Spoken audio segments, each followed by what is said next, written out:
समस्त शिक्षक साथियों को नमस्कार। मैं चाहूँगा कि आज हम जो हमारे सभी 12 रजिस्टर ऑनलाइन भरे जा रहे हैं उन पर हम आपके साथ चर्चा करें। देखिए, प्रेरणा ऐप हम सभी ने डाउनलोड कर लिया है और हर विद्यालय में जो 12 रजिस्टर का काम है वो ऑनलाइन किया जा रहा है। इसमें हम देखते हैं कि अधिकांश साथियों को अभी इस 12 रजिस्टर पर काम करने में समस्या हो रही है, तो इनमें कैसे काम करना है थोड़ा सा समझने का प्रयास करेंगे। जैसे कि मैंने अभी प्रेरणा ऐप खोल रखा है और जैसे ही हम प्रेरणा ऐप खोलते हैं सबसे पहले हमारी यह स्थिति आती है जो अब स्क्रीन पर दिखाई दे रही है। तो हम ये रजिस्टर खोलते हैं, यहाँ जैसे रजिस्टर खोले हमने और ये हमारे 12 रजिस्टर खुल के आ गए। 8 यहाँ स्क्रीन पर दिख रहे हैं और हम ऊपर को करेंगे तो ये 4 रजिस्टर हमारे नीचे आ गए। इस प्रकार से हमारे कुल 12 रजिस्टर हैं। तो सबसे पहले हम देखते हैं कि हमारा अटेंडेंस रजिस्टर है और इस अटेंडेंस रजिस्टर में दो प्रकार की अटेंडेंस है, एक तो शिक्षकों की अटेंडेंस और एक छात्रों की अटेंडेंस। तो ये अटेंडेंस कैसे लगाना है ये अधिकांश समझ ही चुके हैं और अधिकांश विद्यालयों में छात्रों की अटेंडेंस लगाई जा रही है, लेकिन अध्यापकों की अटेंडेंस लगाने के लिए अभी शिक्षक साथियों की तरफ से सहमति न होने के कारण यह प्रक्रिया बंद है। दूसरा है हमारा जो MDM, दूसरे नंबर पर हमारा ये आइकन दिखाई दे रहा है दूसरे रजिस्टर का, और ये दोनों काम हमारे लगातार चल रहे हैं। अटेंडेंस भी दी जा रही है और MDM की संख्या भी हम इसके द्वारा दे रहे हैं। तीसरा है स्टॉक रजिस्टर का प्रयोग हमें कैसे करना है। जो भी हमारी सामग्री स्टॉक में है, जो विद्यालय में आई है, उसे किस तरह से हमें स्टॉक में रखना है। तो ये स्टॉक पर यदि हम करेंगे तो यहाँ देखते हैं जो भी हमारी सामग्री आई है तो वो स्टॉक इन में दर्ज की जाएगी, और जब हम स्टॉक आउट तभी कर सकते हैं जब पहले से हमारी कोई वस्तु इसमें है। तो यहाँ से हम डेट डाल देते हैं और डेट डालने के बाद में फिर यहाँ से सेलेक्ट करना है। कंज्यूमेबल आता है और नॉन कंज्यूमेबल आता है।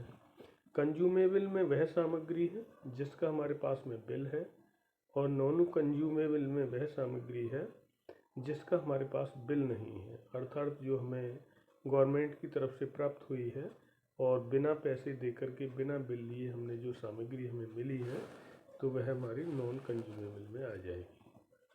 अब परचेज आइटम की क्वांटिटी भरना है और फिर उसका पेमेंट मोड क्या है, ये सारी प्रक्रिया दी गई है। जैसे निःशुल्क है यदि नॉन कंज्यूमेबल है तो, या डोनेशन में है कोई सामग्री हमें वैसे दान में मिली हुई है तो हम ये भर देंगे, वरना ऊपर के प्रक्रिया से जो PFMS के द्वारा हमने उसका बिल का भुगतान किया है तो उसको हम ऑप्शन को देंगे, कैश में लिया है, चेक में लिया है, या नेफ्ट के द्वारा या RTGS के द्वारा हमने उसका भुगतान किया है, तो वो उस हम प्रक्रिया को देंगे। पेमेंट मोड है यहाँ, तो ये मोड में ये सारी चीज़ें आ गई हैं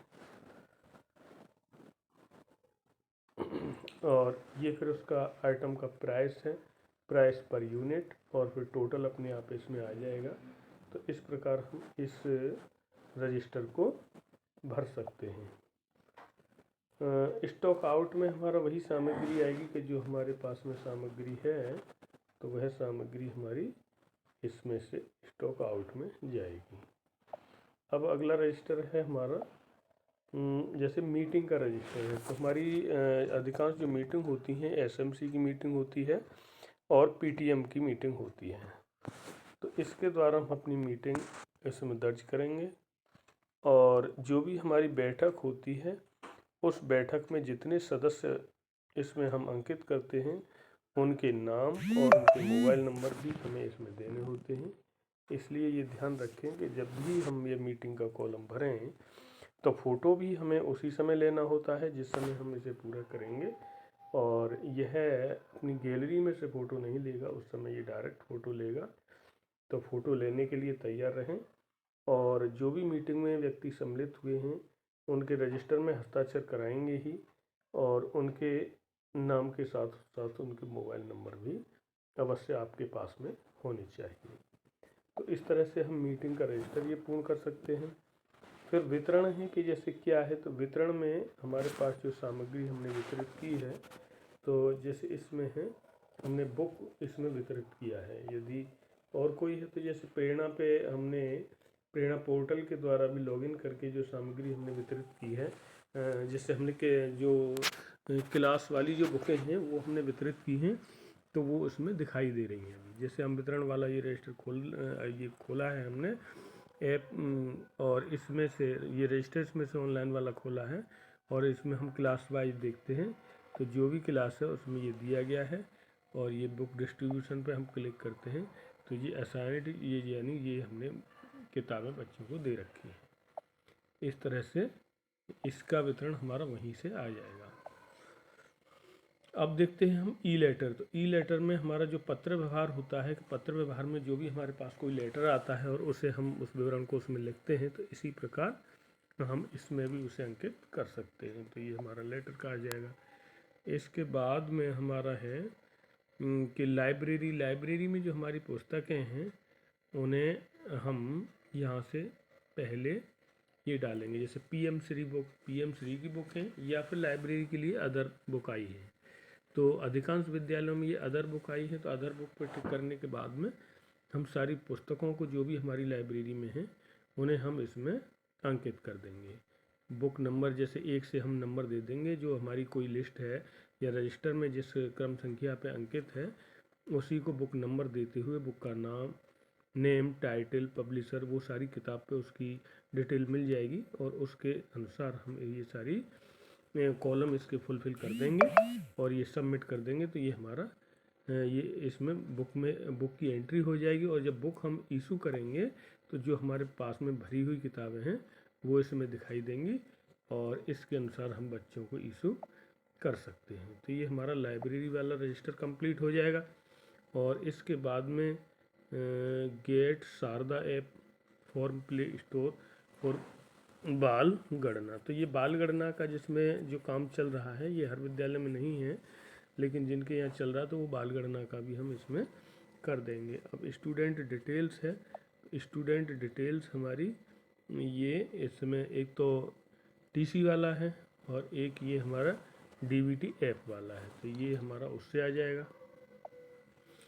और आगे है हमारा ये स्टूडेंट डिटेल के बाद में स्पोर्ट।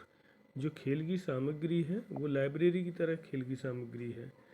तो जो हमारी इसमें स्टॉक रजिस्टर में हमने जो सामग्री अपना इसमें भर रखी है वो हमारी इसमें बच्चों के इशू के लिए, और इशू करने के बाद में फिर रिटर्न वाला ऑप्शन इसमें खुल जाएगा। तो इस तरह हम इसका प्रयोग कर सकते हैं।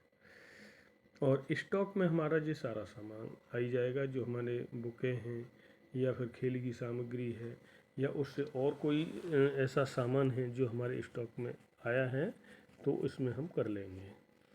इसके बाद में आय व्यय है कि इस साल के अनुसार मान लीजिए हमारा किस किस मद में किस तरह से जो पैसा आया है, अमाउंट रिसीव हुआ है, तो उसे हम इसके द्वारा भर देंगे।